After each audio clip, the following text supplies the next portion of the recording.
They are trying to integrate, trying to understand cultures of different countries, working in the same organization. In the similar sense, although we all work under the same environment, in the gender sensitivity, trying to provide, accommodate the requirements of different genders and protecting the various genders as colleagues, as subordinates, and also as somebody who have different abilities to handle different issues. And so this kind of sometimes rules and regulations has been misinterpreted in terms of interactions and in terms of how one perceives what the rule is about. There's also a need to understand how the laws and regulations of these activities are recommended or recorded. Therefore, a lecture like this on POSH is something that all of you, you'd find it very interesting, because sometimes we have a perception on things which may not be true. And sometimes we don't even realize that there are certain things is allowed, certain things is not allowed. And I hope you all will learn, not only in today's lecture, but in the whole week's activity. I thank the Welfare Committee for taking effort to do this. And we must do this every year, not only to do for our employees, but also for our students. But hopefully when students are back, we'll do a much more active participation again. Thank you very much. Thank you.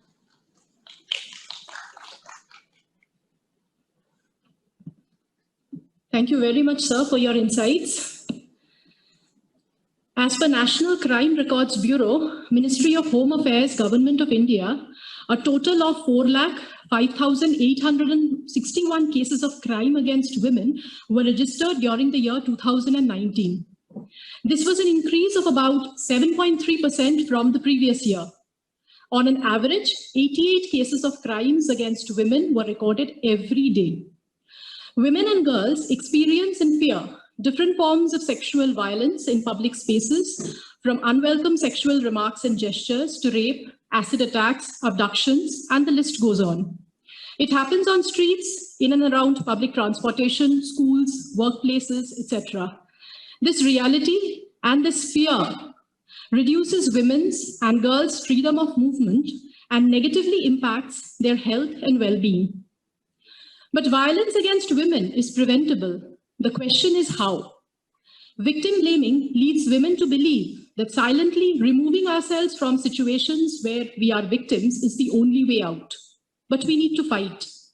It is our right to safe access to every place all the time. And what we must understand is that there's much more to the violence towards women than the individuals who perpetrate such crimes. Who are these individuals? They are not outsiders. They are the products of our society. To give us more insights into these aspects, we are indeed fortunate to have Mr. Harish Sadani, co-founder and executive director, Men Against Violence and Abuse, with us today. Mr. Sadani is a leading gender rights activist who has pioneered efforts in India since 1993 to prevent violence against women. He has been engaging and mentoring thousands of adolescent boys and young men across India to address healthy relationships, toxic masculinity, and sexuality-related matters, and redefine masculinity using out-of-the-box methods like interactive workshops, cultural magazine, street theater, and traveling film festivals. Currently, he is also a consultant and trainer to corporates, universities, and NGOs on gender sensitivity, anti-sexual harassment at workplace, and other gender matters. He is a TEDx speaker and has been invited by national and international bodies to share insights on addressing issues of gender-based violence against women. In recognition of his pioneering and significant work, Mr. Sadani has received various awards and accolades like the Ashoka Changemakers Award, Maharashtra Foundation Award, the Mukta Samman Award, just to name a few. Sir, the stage is all yours now. I request you to please deliver your talk and share insights on gender sensitization and women's safety.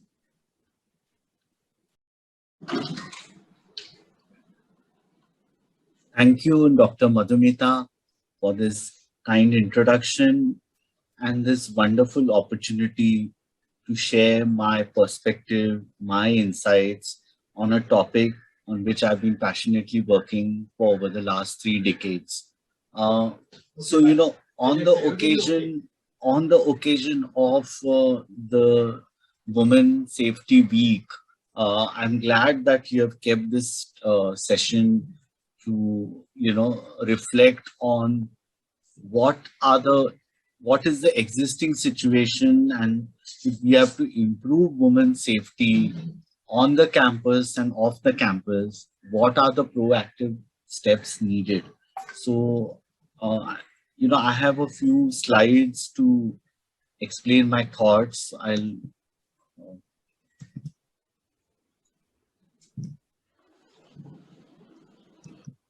So slides are visible. Slide is visible. Okay, thank you. So if you see on the current slide, I have shown certain words which are on the left and certain words which are on the right.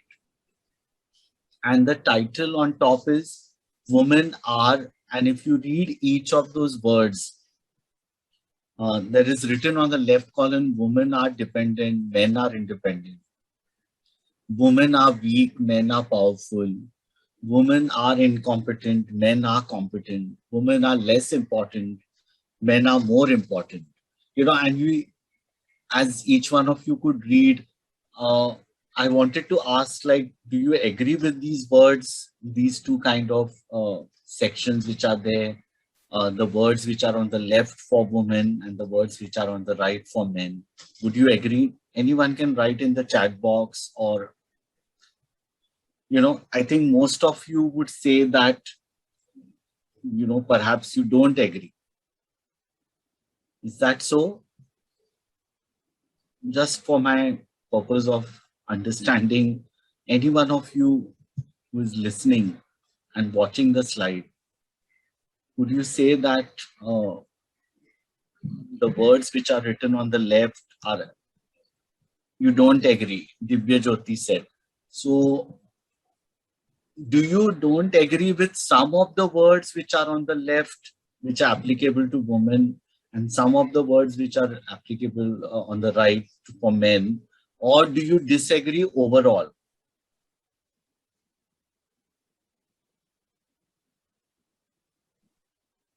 You can quickly go through each of those words, which are there. And Divya Jyoti writes that I disagree overall. So, it's very interesting that you have expressed that. But, if you go outside the hall of this premises or outside the room, you will find that majority of the people in our society are carrying those kind of thoughts about being a man and a woman. Majority of the people think that way. You may say that it's their bias. You may say that it's their prejudice, right? But the fact is that majority people think that women are dependent, men are independent, that women are nurturing, just as to apply to all women. Men are assertive, women are passive, men are active, and you can go on. Isn't that a majority of the people in the society think that way? Now, and you can see that Divya Jyoti and others who would agree that, that you don't agree with this kind of words which are there. And the words which are written on the left can be applicable to the men on the right. And the words which are written on the right can be interchanged. Can they be interchanged? Yes. Ankit has written to me independently, but Divya Jyoti, do you think that the words can be interchanged? The words which are written on the left can be applicable to men, and the words which are written on the right can be applicable on the left. Yes, she says. So rightfully. So if all the words which are there can be interchanged, if I would have added words like men have more hair on their faces, or women have a vagina, women go through menstruation, as a boy comes of age, his voice changes. These are words which can't be interchanged, right? And these words are related to the biological characteristics. Whereas all these words which are written on the left and right, they are what they are, social characteristics. as you would agree. Now, what do we understand by these characteristics? If you know, there's a word in English which is called sex, which refers to the biological differences. So we are either born as a baby boy or a baby girl, and some of you perhaps might be knowing that some are born as a intersex person. This is not something which is in your hands, how you are born. But after being born, either as a baby boy or a baby girl, or as an intersex person, what is your role in society, to perform? You know, that is surely within in your hands. And that is what is called as the socially constructed characteristics of being a man or a woman, and for which there's a word called gender. And again, there are two differential characteristics which I've written in this, that sex is something which you are born with. Gender is a learned construct. It's a learned behavior. It's internalized, right? And sex is something which, biological sex, which cannot change. Whereas gender can be changed, but not immediately, not automatically. But it can be changed consciously with effort. Now, these are very simple slides, but now we'll understand that how gender works.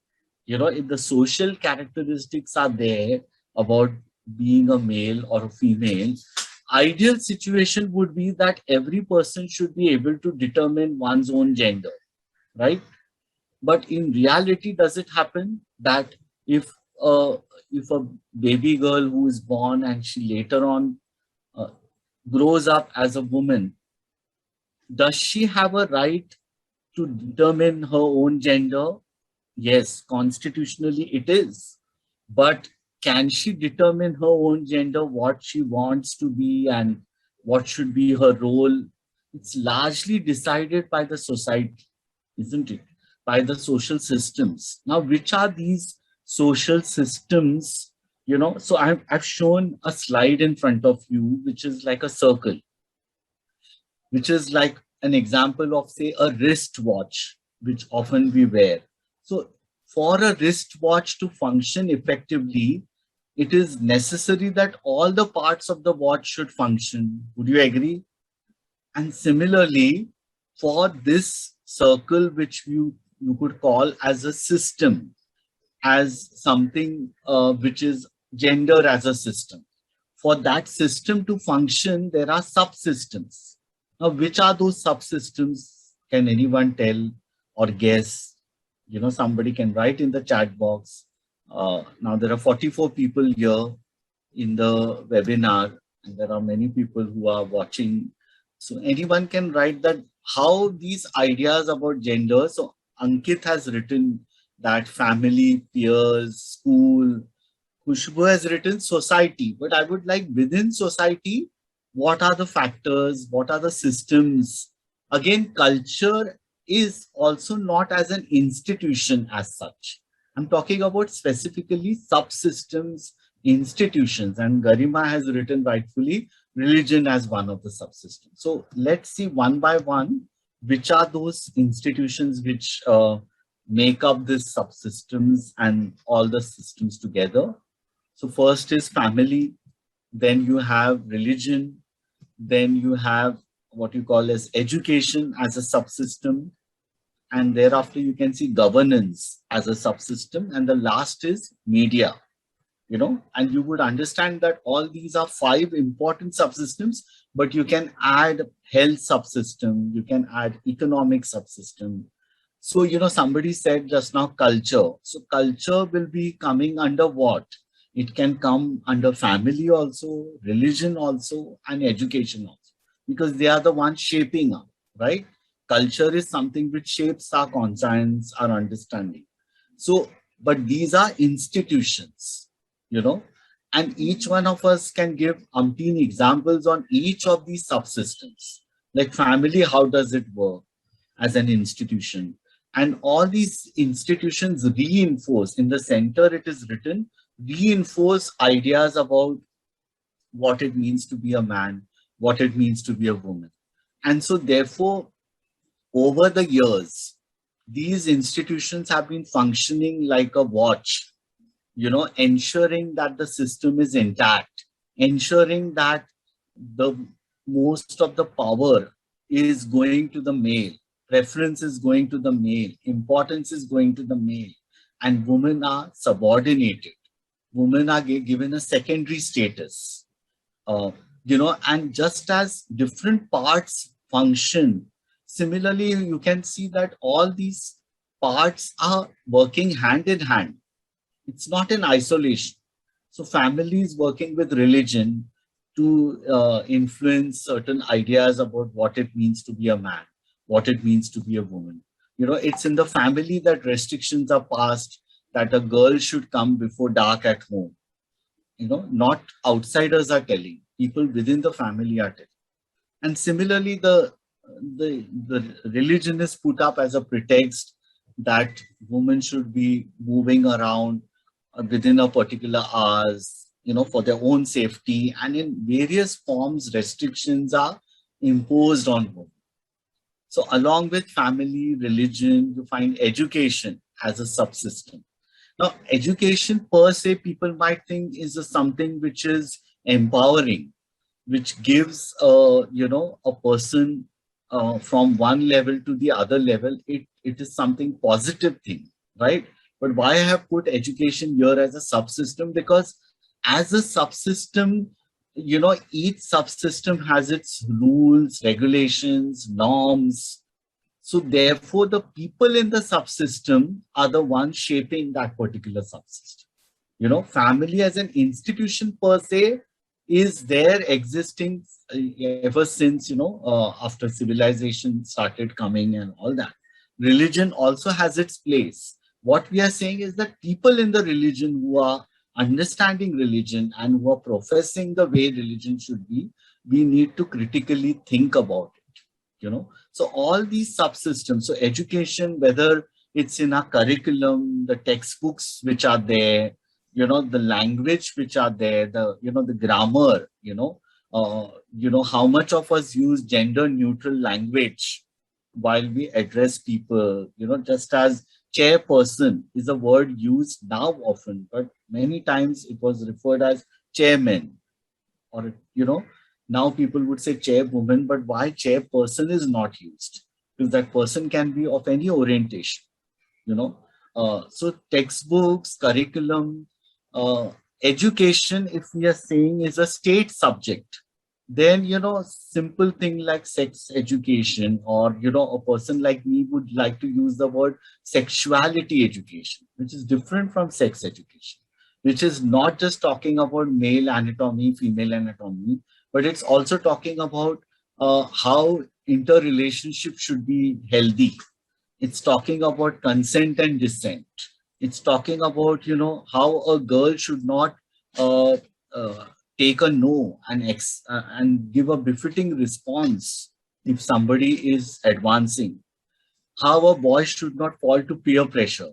All these are components of a comprehensive, integrated sexuality education, which, sadly speaking, every growing up boy or a girl should need it, but it's not being imparted to them. We find that in schools, the topic biology is taught, where animal reproduction may be told very interestingly, or plant reproduction, but human reproduction, and related to that, if there are any questions in the minds of a curious student, then you find that, the teacher skipping that particular chapter, in many schools across India. There may be some exceptions for sure, but, what we are talking is that the culture of the gender sensitivity, empathy, these are all learned behaviors. So right from a younger age, from schools, then colleges, universities, you need spaces where you can talk about these matters. So I think that is something, if you have to question the existing norms on gender, then you need to have spaces in all these spheres where you are talking about it. The next subsystem is the governance. So under governance, most of us know that there are three pillars of the government. One is the legislature, executive, and judiciary. Now, how do these pillars function? Legislature is a place where laws are being made, and if, often we are cited examples that India had a prime minister who was a woman. There are some chief ministers in many parts of our country who are women, in few parts like West Bengal and all. But if I ask the question that how many male politicians are there vis-a-vis female politicians, what should be the ratio? What is the ratio of women MPs, members of parliament? The answer, shocking, is 11% or at the most 12%. And this figure is for the last 78 years, 70 plus years. So, so much we are talking that if in the governance, in the day-to-day functioning, where decision making is there about our country, there is no representation adequate of women and the other genders, then, you are saying that it's largely a male-dominated society, isn't it? So, so the kind of laws which are passed and, with lot of efforts by the women's groups, there are certain laws which have come into place. But then the functioning of those laws, if majority of the people who are supposed to implement the laws are largely male, then the question one has to ask, like, is there a shift in the mindset of those male, in the kind of administration which is there, in the kind of law enforcing mechanisms which are there? In an incident in Telangana, if you remember, a year ago, there was a young veterinary doctor who was gang raped and, she was killed. And there were 4 police people, there were 4 men who were implicated in that particular case. The policemen shot those 4 culprits, accused, and there was, across the country, there was a celebration. What does this tell? Is this the kind of justice which we would like to have? There are fast-track courts which are demanded after any such incident of violence on women is there. But is the fast-track court supposed to be only for select girls, or it should be for every girl? And then there's no concept of fast-track. All the cases should be on a merit basis and on equally important basis that should be touched upon, So whether it's the legislature, executive, judiciary, you find that, this mindset needs to be changed, which has been traditionally looking at towards women and traditionally looking towards men. We had, not far long ago, there was an example where judges in the Supreme Court were asked to fill up a form which was about what are the liabilities and assets they have. And we had one woman judge writing in a form a response that my 2 daughters under the column of liability. Now, it just tells the mindset, why does she see her 2 daughters as a liability? So you have to change the mindset of a large number of people, not just of only men, but also of other citizens across. So that's a challenge. And the last subsystem, if all these subsystems have been working over the years to reinforce this particular subsystem, especially activists like me would do a lot of hard work for years. But this particular subsystem can dismantle certain work which has been done painstakingly, because the immense power of this particular subsystem, whether it's the internet, whether it's newspapers, TV serials, or cinema. And when I say cinema, it includes the dialogues of cinema, it includes the songs of cinema, and apart from that, the characters, the messages, you have had examples of Amitabh Bachchan as an actor. He's no doubt a fine actor. But what were his earlier films about in the 70s and 80s, where he was stalking the women actors? And there were songs based on that it is all right for a hero to be chasing a girl. One fine day she will say yes, and so, you have had influence of a wide range of media playing on. So all these five subsystems, if I may ask, how long have they been functioning? If you take the example of religion, and within that Hinduism, which may be 5,000 years plus old by conservative estimates. So that means all these systems have been working so many years to reinforce certain ideas, though of course they have been challenged by the women's activists, feminists, and other sections of society, but the extent to which it should have shaken the system, it has not happened. So by and large, it remains as a patriarchal, male-dominated system. So this, I was just trying to tell that gender is operating as a system. There is a structural thing in our society. So if individual cases of violence, if we come across, we can't see them as stray incidents. You have to see them in the light of this watch, which I was telling, the wristwatch which we wear. Now let's see this picture, which you may probably remember for a long. This is a picture of a tree, and I call it as a gender unequal tree, which for the purpose of simplicity, I would say that there are three parts of a tree which we should reflect. There is what is called as a roots below, and there is a stem, which is a central part, which I would call as the pillars. And there are what is called the fruits and flowers, which are like a resultant or an outcome. And if we have to name these parts, what do we understand? So at the roots is what is called, can some of you see the slide? Because it's slightly, I was trying to magnify, but I'm reading the words so that each one of you can understand. So at the roots, I've written a word called patriarchy, and in Hindi and Marathi, we use the meaning for the word as Pitru Satta, which is in a way similar to male dominance, but Pitru Satta is a broader word. It's referring to the structural framework. It's referring to the roots, which is there, in our whole system. So patriarchy is the roots, and then these subsystems, which are the pillars of our society. These pillars are those five subsystems which we just talked, religion, family, education, governance, media, right? These are the things. So if this is a kind of tree, these are the five subsystems which have been functioning with patriarchy as a roots. What would be the outcome of such a tree? The outcome would be, there would be in the center, you can see that there will be gender roles which are largely rigid. There are do's and don'ts for gender. And this may lead to what is, I would say, as discrimination. This is the outcome of such a tree.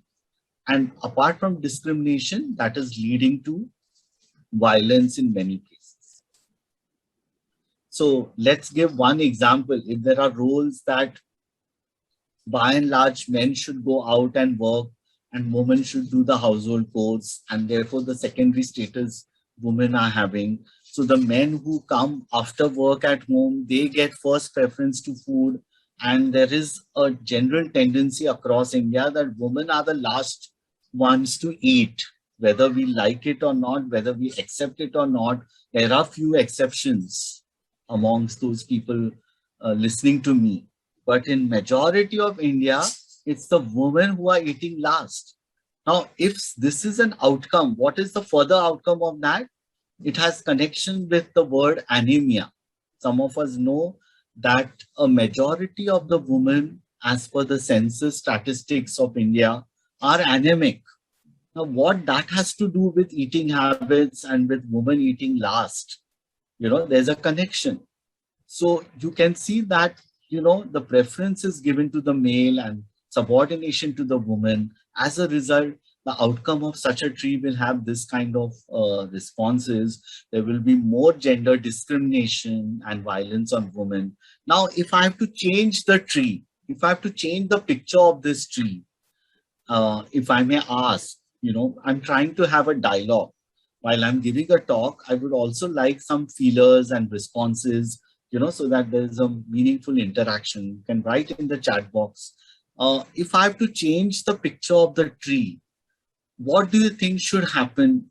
Do you think the roots which is written here, patriarchy, instead of patriarchy, if I use a word matriarchy, do you think that the tree will change? It will become more equal tree? Any one of you? Some of you, I would just like to explain that the word patriarchy, which is written here, what does patriarchy mean? It is referring to a structure or a structural framework where there is transition of power from one male to another male, and from that other male also to another male. Now to give an example, you find that in family as a system in India, if a man and a woman, they marry, and if they get a child after 2 years or 3 years of marriage, and if the child happens to be a male, the male child will stay in the family. But if there is another sibling in the family, the girl will migrate. She will go to a matrimonial home and leave the natal family, right? So here what is happening, that the hierarchy is maintained, that power transition is happening from one male to another male, and from that other male also to another. A second example of that would be about we write when we are addressing ourselves, when we write our names, introduce ourselves. We talk first name is our first name, given name. Second name is a middle name, which is coming from the father's side largely. And the surname is also coming from the father's side. So, of course, there are exceptions. Like in Maharashtra, there is a 3-Namdhari system where people are talking first their own name, second name is their mother's name, and the third name is the father's first name. So, like you have name like Ravindra Rukmini Pandarina, who writes his first name, then mother's name as most important in the center, and the third is the father's name. So by having such a name, which is in all the documents, you are sending a message clearer that the person who has given birth to me, I need to acknowledge them and they will be my name, and first will come the mother's name. So, there are such exceptions, but by and large, if somebody has to draw a family tree, you will draw it largely from the parent side or the father's side. Like you will draw the father's father, 4 fathers, you will go up to 5 generations, 7 generations. And similarly, you can draw up a tree from the mother's side, but you can draw up to few generations only, a chart. When it comes to women's side, though of course, the वंश नाम का जो word है, ये वंश चलाने वाले औरत ही होती है, लेकिन कागज पे वंश का नाम अगर देखा जाए तो पुरुष का दिया जाता है. So this is the distinction. So what I'm trying to tell, that patriarchy as a system which gives certain privileges to men and power and entitlement to men, if that system is replaced by matriarchy, what is going to happen? As I think Garima has written in her chat box, that the consequences will be the same what it would have been if patriarchy was existing. And I think most of you would agree. Would you not agree that the answer to patriarchy can't be matriarchy? Because then again, it will be concentration of power only among a few women. Or from woman to another woman, there is transition of power, which also is not healthy. So if you want to change the system, give a blow to the structures, then what is needed is men and women, and now we talk about other genders as well. We're not talking gender in today's parlance limited only to a typical male, which has been seen over the years as a heterosexual male or a heterosexual woman. We are talking about so many permutations and combinations. Gender is seen as a spectrum.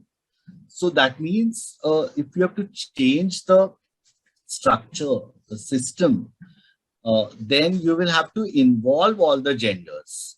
You will have to have a communion, a dialogue with all the genders? Is that happening? Is there representation of women in various places?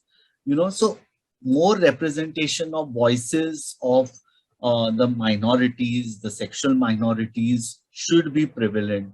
And at the same time, there are always, when you say that gender-based discrimination and violence is by and large at the hands of men, we all know that by birth, men are not violent. By birth, they are not aggressive. So there are always good men in all the subsystems, whichever those 5 pillars we saw, there are always good men. And is there a role for those men? We'll see in the next slides. So this tree, I just gave this pictorial example so that you remember it for almost many number of years. That when we talk of gender inequality, it's all these subsystems which are working, and interesting, I have not drawn much. So there are parts of offshoots of a tree, which are like the aspects which are of a woman's life, but controlled by men. Which are those offshoots? If such a tree is there, the offshoots are mobility, women's mobility, which is the topic of our today's conversation, that safety week you are having, it has to do with mobility. So women's mobility is controlled by men. The second is labor. Women's labor is again an offshoot of a tree, which is controlled largely by men. Third, we could say that reproduction is largely controlled by men. Women's reproduction, women's reproductive health. Then the next would be sexuality. Ideas about sex and ideas about relationships. Also, the first move always has to be by a male. So it's largely controlled and governed by the men. And fifth one is property. So these are the 5 aspects of a woman's lives, but controlled by men. So this, we must remember, this has been going on for years, but if we want to give a blow, we have a role, each one of us, to play. I'm showing certain slides which I've already covered the text part, but you can, just to reinforce what I was telling up till now, that a system that has giving male the dominance and the subordination of women, that is called patriarchy. Patri stands for father and archy means rule of. And father here is just a pretext. It can be any man, right? It's a system which ensures that power is transferred from one man to another, and from that other man also to another man. Now, here are some chilling statistics. You can see when people are talking that today's 21st century, we all should be talking about equality. The reality is that international ranking, where does India stand when it comes to developmental indicators?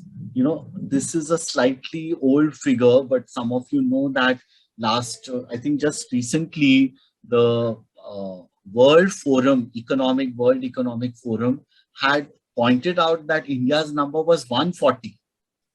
Say if 180, 190 countries across the globe are there, and India's number is 140, it's such a shameful thing that a country which is aspiring to and talking that it wants to be a superpower, where does it stand when it comes to basic developmental indicators of education and health? Labor force participation, largely in the formal sector, it is 22%, which may be slightly better from our neighboring countries like Pakistan and all. But still, nonetheless, 22% compared to 100% is something which should be shocking. Now, this is a figure, again, where there is always slogans like Beti Bachao, Beti Padhao. This figure is chilling. That 27% of the girls go in for secondary education, which means that out of 100, only 27 girls who have completed primary education, they go up the ladder to complete their full matriculation till SSC. That means the remaining other girls are dropping out. And why do they drop out? We all know the reasons. Taking care of their siblings or early marriage. Or third important reason, which has been coming in several studies, is because they are sexually abused. Because they are sexually abused, parents feel that the girl may bring disgrace to the community, so better not allow her to educate. So, there have been examples of educationists, teachers, and principals who have removed such girls because they were abused and they might give a bad name to the institution. This has happened in Maharashtra. So, whatever it is, but the chilling fact is, for a country which keeps on giving that mantra that beti bachao or beti padhao, so सिर्फ बचाना लड़कियों को काफी नहीं है, पर अगर उनको सुरक्षित और सम्मान से जीने का मौका मिल रहा है कि नहीं, वो अगर हम नहीं देखेंगे, if we are not able to see that they are living with dignity and safety, then what is the point of that education? This figure I just told, 11% of the women are represented in the parliament. Now, this is a figure for youngsters present today in the auditorium and outside. This was a study done by UNICEF. And this was a study done among 15 to 17-year-old boys and girls across India. This is a slightly old figure, but still, what does it tell? This was, I think, 7 years ago.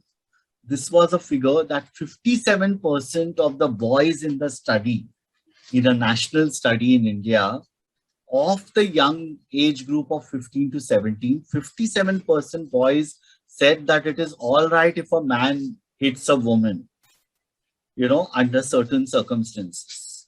And what were the circumstances? That if she's not cooking food properly, she's neglecting children, if she gives bad abusive words in response, or the last part, if she's refusing to have sex. So, all these reasons, can they be justified for a man to hit? And what was shocking, these very reasons were told that for 53% of the girls who felt that it is all right for a man to. So, what do these figures tell? The disturbing part is that 57% and 53%, these are not people above 30 and 35 talking. These are youngsters talking, and these are a majority. If the majority of the boys and girls are thinking that way, that means we need a lot of work among them to change the mindset.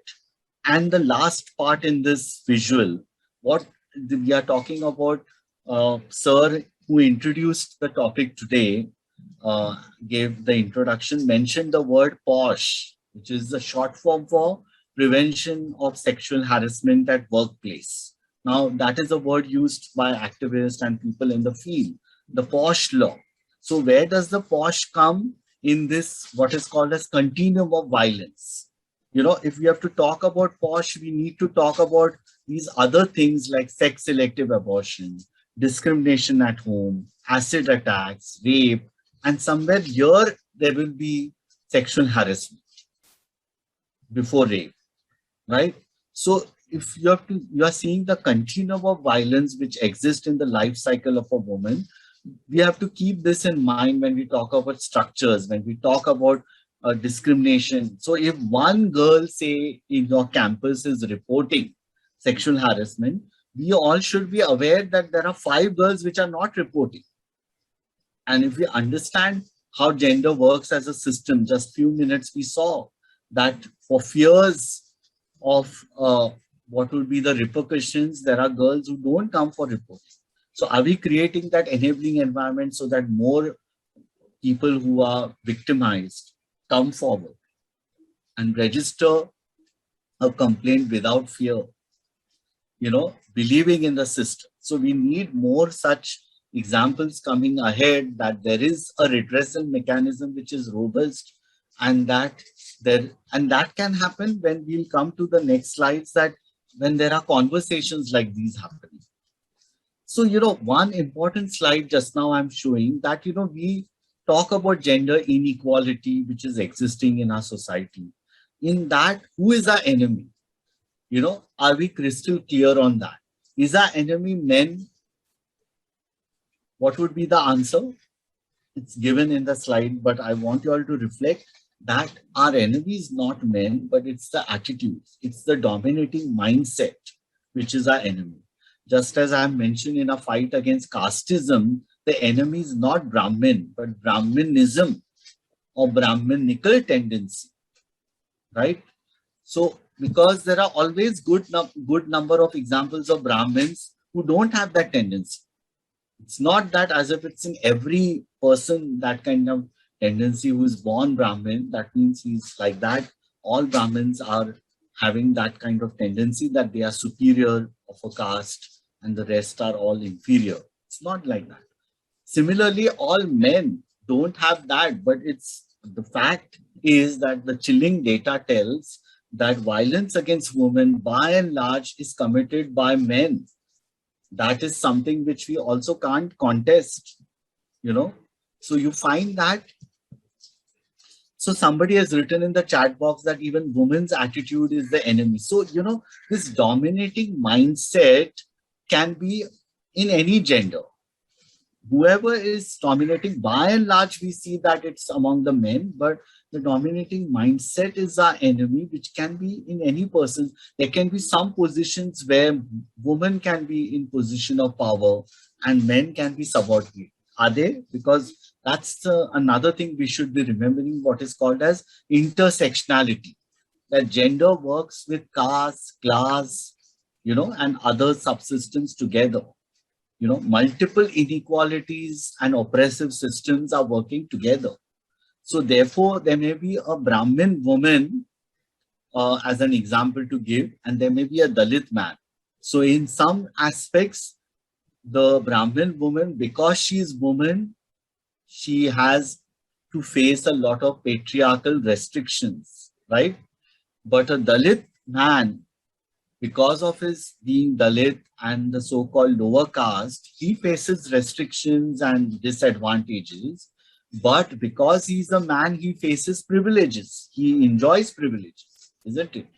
So such is the complexity that, you know, you find that there may be power in a particular thing, but, you know, there may be privilege enjoyed. But by and large, when we are talking about gender as an issue, it's by and large men who are on the top of the hierarchy, and below them may be women, and below again women will be transgenders and people of other gender, right? So often we may think that women may be the only gender below men, but there are other gendered people also who are discrimination and whose situation may be worse than that of women, you know, just to bring you into the context. So men are seen as part of the problem. You know, this is a phrase often used by academicians. You know, they are part of the problem, and it's rightfully said by the stakeholders that their attitudes are part of the problem. If their attitudes are part of the problem, then they should be also part of the solution. Because just working with women and empowering them is not going to resolve the problem, you know, in its entirety. If you have to address the roots, that means you have to engage men also as a part of the solution. And why engagement of men and boys is important. You know, this slide tells two particular things. One is men are in positions of powers in society. So if at all the power balance has to be brought among genders, then men need to be engaged. This is one important, another reason why we need men's involvement. The second one is, while many men are found to be aggressive and violent and discriminating against women, there are always men who are non-violent, non-aggressive, and they who see that women as equals. So is there a role for those men? They have a role. And it's high time that they realize that they have a role, that they have to be the role of an ally, as a friend in the movement for gender equality. And also, I would add another reason, which I'll come to that later. So, you know, where do these ideas about masculinity come? You know, we saw about gender, how it works. Now, masculinity is something also we should reflect, that ideas about what it means to be a man, it's coming from all these institutions, including this informal places of meeting point for men, which I would call as addas, kattas, racing club, the bonding which happens between a father and a son, between an elderly male and another male, intergenerational bonding. Is that real bonding which is seen in society? If it is positive, then it should lead to equality. But because the bonding is such that the power has to be maintained by the male only, if such is the learning which a child gets in the influence of male bonding, then, one has to reflect. You have to redefine that male bonding, So these are the sides, the way you look, the way you wear, the mustache, having a mustache or not having a mustache, right from a childhood, the textbooks I was telling. Now, some of you might be knowing that this is like a chart paper. In schools, exercises are given. And in stationery shops, such kind of charts are available even now, where the example is of an ideal boy. Now, an ideal boy is someone who takes care of parents. He is a provider. He's a protector. All these roles are slowly being depicted through visuals. But what is the subtle message going? That an ideal boy is like that. That means an ideal girl is not like that. What would be the chart of an ideal girl then? Can you guess? Someone who doesn't back answer. Someone who walks without complaining. Somebody who is teased, but she doesn't respond back. So the ideal girl is somebody who comes before dark at home and the like. So we will see the examples of such a, so I think in the chat box, some questions are coming, but we'll address them. I have a few more slides. Let me complete that quickly. So through examples of these toys, you see this is a picture of a mall or a departmental store. And what do these figures, visuals tell us? And there's a section for girls, for dolls, and there's a section for boys. And see the visual of the boy in the cars and trucks. What does it tell? These are very telling figures. On the face, what kind of happiness is there, that the kind of would-be role which they have to perform in future, that is being depicted in visuals like these. You have influence of cinema, as we just talked earlier. So there can be examples of film stars with a chest which is hairy and a chest which is not hairy. So that becomes a power of influence. Now, this is an important slide. In masculinity, when we tell in India, in an Indian society, these are the three markers of masculinity, that a man has to perform his role at different stages of life. He has to show that he is a provider, that he is a caretaker at various levels, right? He has to show that he takes risk. And we will come to some examples of visuals after this slide. Violence is shown as one of the marker. Why I put it? Because if the first expectation, the first marker of a performance, if it is not fulfilled, then it is all right if a man takes the recourse to violence. To give examples that a man should not take a no of a woman. So you find that as a result that he's unable to take down the frustrations, the rejections in relationships, the failures which happen to men at various stages of life. They are told that they should not take failures. So as a result, what happens if they are not able to take it due to the pressures? Then the spill-off is in the form of violence, right? And you see these examples I'm just showing. This is in Maharashtra, where wrestling is there. The idea is one should be overpowering the other. You have this festival of Dahi Handi, some of you might know, in Mumbai and some parts of our country, where there are human pyramids. And, the idea is that all men practice for days, and the more number of pyramid tires are there, 7 tire, 8 tire, that is seen as a yardstick of masculinity. And if you notice very carefully in this visual, what is telling that there's a young boy who is made to go on the top and break the coconut, break the handi. Now, this is really unimaginable. You can imagine what are the risks involved. And every day, every year in Mumbai, you find after this festival, there are examples of boys who were injured and who are in hospital, men who are in hospital. But despite that, the tradition continues in the name of tradition. So you have this is what is called as a bikers gang. Some of you may guess what it is. It's the boys who drive high-speed vehicles in the middle of the night. This is in South Bombay, a place called Marine Drive. So you find that there are boys of 18 years, 17 years, growing up boys. They are driving at high speed, and when they are caught by the police, you find that the next day they will pay the fine or whatever. After a few days, they are again at the same spot. So this is again a marker of the masculinity. Now, this particular visual should disturb all of us, because there are some well-known faces in this visual.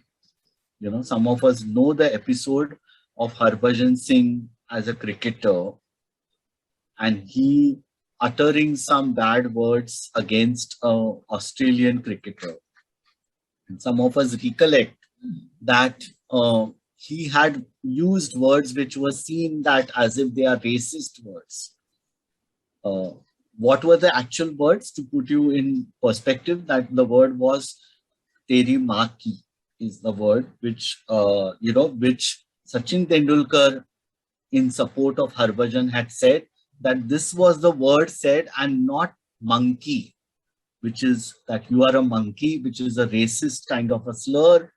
That kind of thing was not used, and Sachin Tendulkar comes to the defense before the Australian judge and tells that it is this kind of words are used commonly in India. When two men fight among themselves, this is a much common word used than a racist word, which is more dangerous. So, the message which went across was that it is all right for giving such kind of bad words in the name of mother and sister.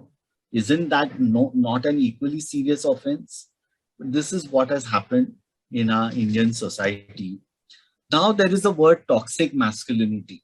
When I was being introduced by Madhumita, she told that I talk a lot about this, and of late this word has been told in certain circles. So it's, when we say toxic masculinity, we are saying that this is one part of masculinity which is there in some men, not in all men, right? So we must understand, we are not saying that all men have this particular thing. Now each man has to reflect what is the level of toxicity here. So I'll just complete a few slides quickly, and I understand that we are running to. So, what does toxic masculinity does? Suppression of emotions is one marker. Maintenance of an appearance of hardness to show that I am strong and hard, even though you might be weaker and vulnerable. Third is violence as an indicator, which we just saw. And these two last slides I'm just completing, that it is okay for a man, if you have to come out of this, the toxicity, what is the answer? That we should all realize that it is okay for a man to feel scared at times, ashamed at sometimes, angry at sometimes, worried at sometimes, guilty and insecure at sometimes, and that is the sign of a human person, that you are a real human being. That just as you have some pros and positive and thing in you, there's always, another side of your human being, that you need to humanize your own life. And I think this is the point why we need to also work with men, which I was telling earlier, that I will come to this aspect. Now, this is the last slide, which I want you all to seriously ponder, and we can have questions, if any, that if you have to change the situation, what I can do my bit. I think a question which everyone should be asking, that we are talking about Women and Safety Week. And if women's safety on the campus, off the campus, if we have to provide for, then what is our role? So I've given some pointers that we need to have conversations ongoing, which is about conversation on consent and dissent, conversation on understanding what is sexual harassment as per the law, as per the law which is applicable to your own institution, as per the UGC. You know, if we take our effort, we find that the definition is very clearly written that these are the 5 things, and there's a word there, unwelcome touch. Unwelcome is the key word. So if I understand what is sexual harassment as per the law, then things will be better, because then people are prepared, people know that this is what. Often girls are confused. Is that what happened to her was sexual harassment or not? But if there is clarity, you know, that unwanted sexual advances, unwanted physical contacts, you know, showing of pornography, making sexually colored remarks or jokes, you know, all these will constitute as sexual harassment. Third point is standing up for the rights of women on safety and dignity. So wherever possible, and, you know, we should be upstanding. So I've given this simple steps that rather than being a bystander, if something is happening in front of you, what proactively stand you can take. And the last example I'm giving is no to degrading comments, sexist joke, which I think, you know, this is a simple example I'm giving, that on WhatsApp, you get a particular message, you know who has sent that message, and you know that it is offensive to women. Do you respond befittingly to the sender and tell that henceforth such messages shouldn't be sent? You know, which is what a person like me tells, that normalization of violence which is happening, you need to stop that. And you can do it something beginning with yourself by responding to such messages if whenever you get. So I think this was my last slide, and the last is my organization, Men Against Violence and Abuse. You can see our website, mavaindia.org. There's a Facebook page, and even my contact I'm giving, so that anyone can put questions, which I hope you would be willing to stay on for 5 minutes or 10 minutes, you know, so that these questions are answered. And those at least who have asked the question, if they are willing to stay, it will add value. See, ma'am, you want to say something? I was just Sir, saying, I was, there are 2 there are questions two you could you ask. could answer them. Yeah. So I'm just going through. So the first So question, the first, do you think do that you think there is a difference between chauvinism and masculinity? Or is it chauvinism just another face of toxic masculinity? So, you know, we must realize that, you know, as I was telling that, you know, the mindset is our enemy. And, you know, when we say there are words like masculinity and femininity, you know, these are all social construct. These are not natural construct, right? So even when we say that it is a social construct, there are different kinds of men. There are different kinds of women. You know, is there one kind of woman? You know, when we talk about, let's give example of women. You know, there was something what happened in Gujarat some years ago. There was carnage which happened. Carnage which happened literally in the name of ethnic rights and all. And you had examples where women were leading in those fights, one community wanting to teach another community a lesson, a minority community a lesson. So the bodies of the women of the minority community were defiled or mutilated, you know.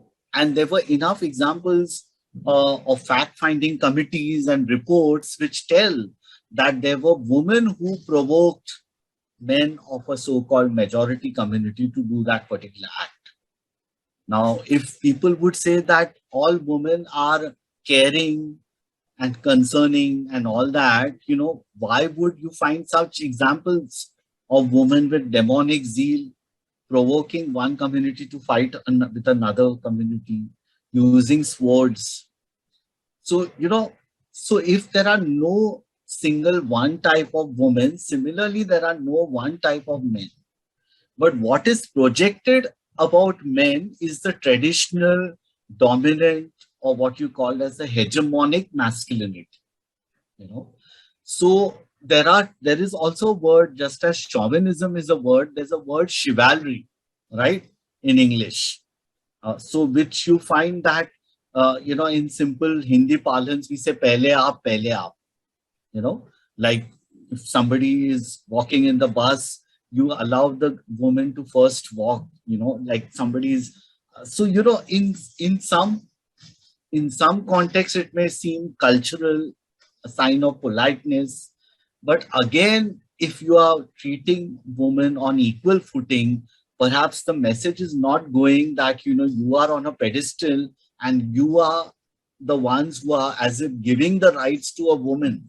So therefore, this word about protection, you must understand that protection is of what? What are you protecting? Are you protecting women's body? You're not protecting women's body. You're not supposed to protect women's body. You are supposed to protect women's rights. The same rights which you are enjoying as a man, or even as a privileged woman, you are supposed to protect the rights of the disadvantaged woman. The right to safety, the right to mobility, So if we are crystal clear on that, then I think this question about chauvinism, because, if there are a few good thinking men everywhere in all the subsystems and nobody can contest that, then what is it that you are and I are doing to engage those men? They are left outside the conversation for several years. If you are not engaging, and one would still argue that men themselves have to bell the cat, which I will not again contest or deny. The question is, some differently thinking men should come forward, and those women who can enable that process to get more men and boys in the conversation should continue to do it, because it's a collective fight.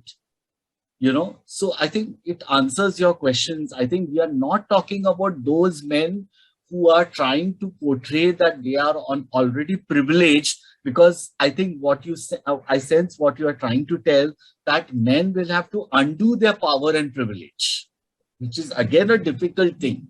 And they will undo their privilege when they realize that what they are going to get in return, which is what a person like me for the last 28 years, when I work closely with groups of men, largely studying in colleges and universities, not just in Maharashtra, but now I've started programs in 3 states of India.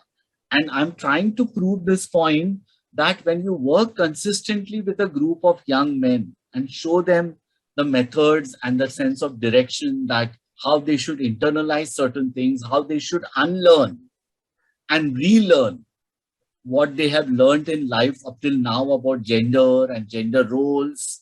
They have to re-examine. They have to question the machismo. They have to question the bro codes, which have been told over the years that as a man, you have to behave in a particular way. So unless they do that, and what for that is needed, the last slide of mine said that you need to give safe space. Are those spaces available? What is it that as an educational institution we can do that those spaces can be made available? So this is something which is in our hands.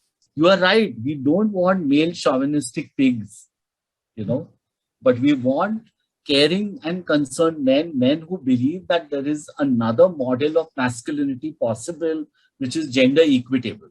I will not use the word positive masculinity also, because just as there is nothing called positive femininity, it's like assuming that all femininity is positive, which is not. There are shades, there are gray shades to any particular gender, there are gray shades to any particular individual, right? It differs from person to person. So, let us discount and keep aside the chauvinistic, but if we are crystal clear that when we are talking of men as allies, which other men are we talking about? Aren't there a dearth of men who are not in the conversation? Your own friends, your own relatives, you're talking about chauvinism, but our very close male friends, our own family members, how many girls talk in the dining table issues of what is happening inside the society, And I'm giving this as an example. Basically, you may be just a pretext.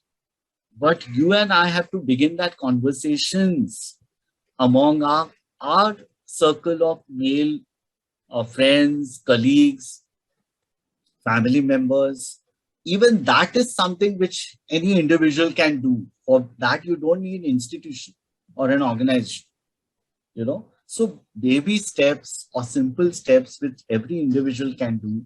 It's basically that I think I'm trying to. Was that the only question? Yeah. I'm just looking. Last question, sir. If boys and girls are allowed to interact more in their teenage years, will that allow them to understand other gender better and change the society in a way that such patriarchal thinking is reduced?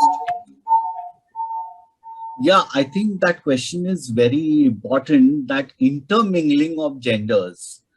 You know, that is another aspect in our society where, you know, this kind of free intermingling is not encouraged, you know, by the elderly and the adults. So, you know, as you have rightly hinted, I forget the name, the person who has written Navamita. So, you know, I think, yeah, Sabrant has written that interaction is therefore necessary because, you know, what happens, you know, unless you have understood the other gender, you know, what the person is, you know, closely. Say, for example, about menstruation, just as it is important for girls to know about it, isn't it important that growing up boys should be knowing about it equally? That can happen when there is intermingling. And intermingling will lead to the conversation which is free flow when there is a trust, when there is a bonding, when girls know that if I say anything related to menstruation or even my personal problems, it will be taken in confidence, that I can trust this guy, you know. So that can happen when there is interactions. So what happens in the absence of interactions? You know, we have had a film shown to students as a part of my film festival, and I'm just hoping that such a festival is also held at ISRC sometime later, if it's feasible. A 2-day film festival where we showcase different films. So there's a film called The World Before Her, made by a Canadian woman, an Indian based in Canada, and she has shown in that film that there's a young girl who is indoctrinated, you know, if I may use the word right, that ideas about what it means to be a woman are thrown on her head, in her head. And this girl is shown quoting in that film. She's shown telling that I'm glad that I don't have a single Muslim friend of mine. Now, where does this come from? You know, to answer your question was, if she would have intermingled with at least one Muslim friend in her childhood, she would have understood the person separately, that every one of us has differences and we need to respect the plurality. That plurality is respected when you intermingle. If you don't intermingle and just make vague assumptions about the other person, then that's not a healthy thing. So intermingling has to be there, you know, at various levels, but it should be healthy and it should be guided, which is what the role of the adult. So, you know, if you find a simple thing like a boy and a girl sitting hours together because they find comfortable, they find that they can give space to each other. That's why they are sitting together. But if the people who are watching or passing by and they pass a comment that there must be something going on, some affair between these two, then that's a wrong notion. That's the kind of a polluted notion, of impure notion of healthy relationship, you know, which has not been perhaps inculcated in the person seeing it. You know, so therefore, right from a younger age, you need, you know, so in today's time, co-education is something which should be encouraged. You know, there was a time earlier when only girls' schools and only boys' schools separately, there was a need felt. But today, you need more interactions happening, if not in a school, but at home and elsewhere. The more exposure is given at a younger age, you know, you get to know. A simple thing about another example of a transgender person. Like in Mumbai, there are suburban trains, and if you find that a transgender is begging or asking for alms, often people, those lay people, they would think that, this is the, by and large, transgenders are like that only. They beg for their livelihood and they can't do something productive work. So you arrive at your own understanding certain bias, certain prejudice, without ascertaining, without using that opportunity to understand that person. And the moment you understand and interact and pause after reflecting, then there is a different change which is happening. And that is what, we have to encourage. So I think it answers your question. I think there's one more question at the end.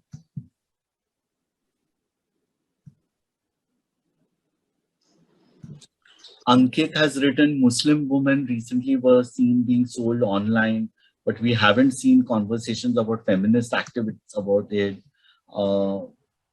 So I think, see, if we take these selective questions, I understand that, that each one will have their own opinion, but it's not that feminists are not addressing issues of the Muslim woman. Maybe it has not come to your knowledge, but nonetheless, your point is valid that we should be taking a pause and reflecting, what exactly are the dynamics happening within community, and not just of one particular community, but other communities as well. Our ideas of pluralism, inclusiveness, should be, through examples of self. I think most of it has been covered, including the last question.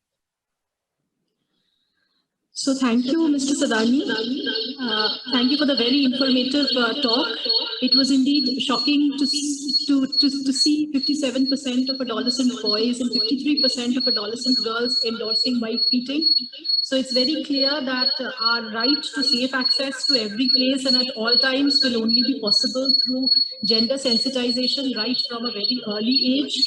And this misogynistic patriarchal thinking really needs to change. It is true our enemies are not men, but men's attitudes, and that safe society can only be achieved when there is a healthy synergy between both the genders. Thank you, sir. Thank you. I thank you on behalf of WWC and on behalf of IISER Bhopal. I thank our Honorable Director for giving WWC an opportunity to conduct such an event, and also for sparing some time from his busy schedule to be with us and attend the talk. I thank the team members of WWC for their cooperation, Dr. Shireen Khan Bajpai, Dr. Vinny Srivastava, Ms. Babli Chaturvedi, Dr. Krishna Jain, thank you. And LHC technical support, Govind Agarwal ji for his help in preparing the posters for publicity, IWD for putting them up. And thank you all for attending. And now I will request our registrar, Shri K.V. Satyamurthy ji, for the concluding remarks.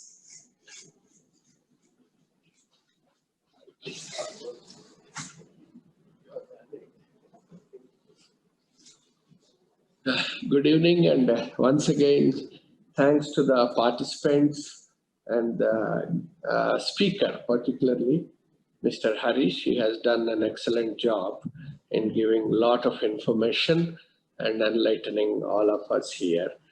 And the question, whole thing pondering us is, who is the enemy? Answer is also there, the mindset. It's not the mindset of women or mindset of men or mindset of something third gender. Basically, it is human mindset which has been causing this kind of issues. And just we started talking women very recently. I don't know, we boast as humans, very intelligent, having access to so many privileges. But all these problems or so-called issues are unique to human life. That is what we have forgotten. And you don't have such issues, probably, what I feel, in any living organism other than the humans. So mindset of humans in general is the problem. And of course, the whole thing, everybody is part besides men, women. Also, we have written, I think 10 years ago, I wrote to government, all our constitution, including the constitution, I don't know, maybe the same case with the so-called progressive countries, Europe and America and other continents. Our constitution talks he, only he. There is nothing else. If you we read our rules and orders still today, are the generic acts. Everywhere it is mentioned he. Why we conveniently forgot there are other genders?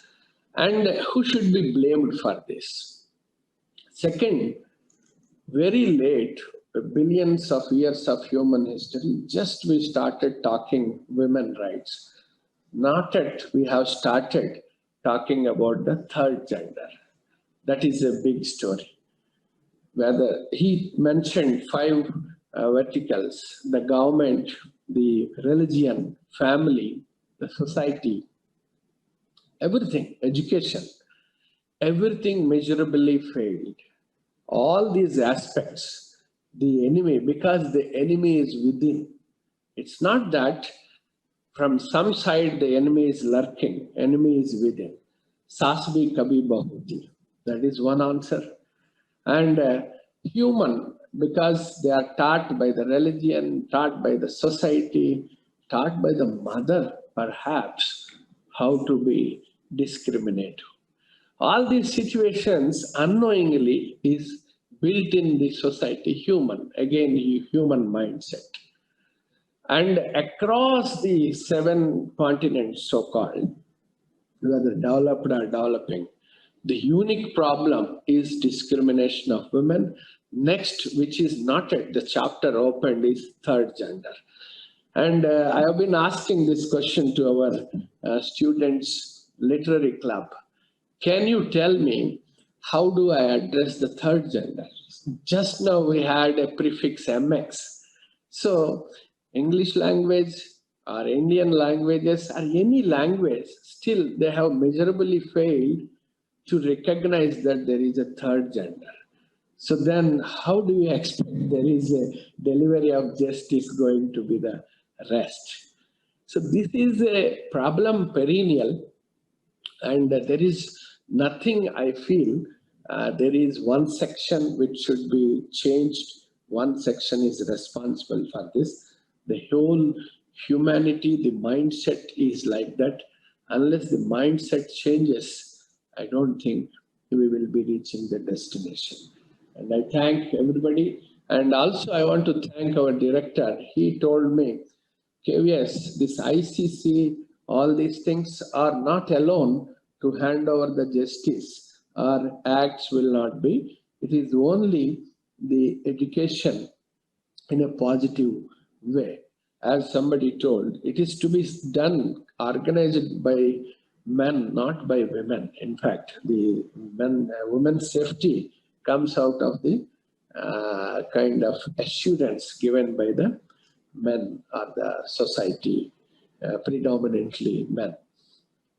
So this is what he talked about as a vision, and under that, this particular platform, it is welfare, not the complaint alone, not the grievance always, not the blame game ultimately. It is welfare, it is the orientation, it is the acceptance in universal fashion. Then only you can achieve, instead of talking segments and this. And also, as he told, we are 143 in the indicator.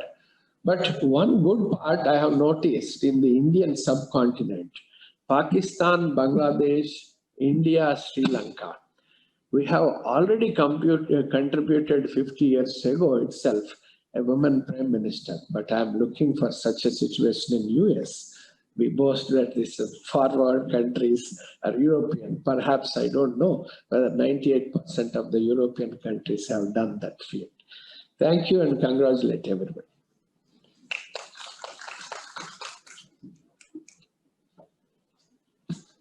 So thank you, everyone. Thank you, sir.